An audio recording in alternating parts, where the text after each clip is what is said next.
Hello, everyone, and welcome to an exclusive interview with Flint Hill Jr. Colvin Fitzgerald.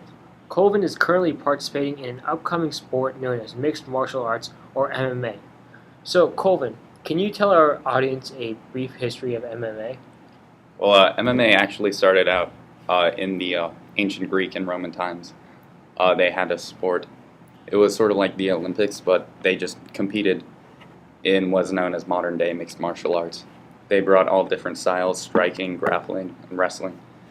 But MMA hasn't really become professional until 1993 when the Ultimate Fighting Championship, or UFC, was created. It was actually created by the Gracie family, which pioneered Brazilian Jiu-Jitsu, which is a grappling art, which is one of the most prevalent arts in MMA today. And they created the UFC to showcase the effectiveness of the martial art to the world. And they dominated. So, Colvin, why did you choose MMA over other sports? I have the body type for MMA, and people have been telling me that I need to do MMA. I'm 6'3", 175 pounds, really lanky and skinny, so I have a lot more reach than most people. And I'm pretty athletic, but it clicks with me. It's a lot more fun for me than other sports. That's interesting. Can you give our audience an example of what your training routine is for MMA? We usually, I have 2 classes back-to-back on Saturdays, 10 to 11 and 11 to 12. But usually we'll do warm-ups for 15 or 20 minutes before class, like stretches.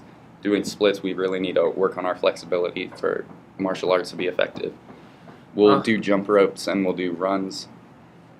And then we do drills for 20 or 30 minutes where we learn the technique, and the final 15 or 10 minutes we practice the technique against each other. So it's pretty hard. It's pretty difficult, yeah.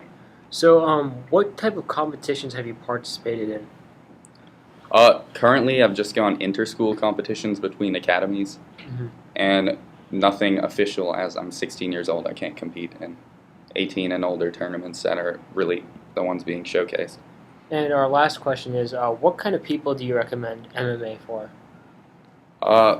Really anybody. There's this guy, Roy Nelson, who's extremely overweight, and he's not in shape at all, but he's very positive in his win-to-loss ratio just because of his effectiveness of his style. He does Brazilian Jiu-Jitsu, and he just found a style that worked for him, and he made it work.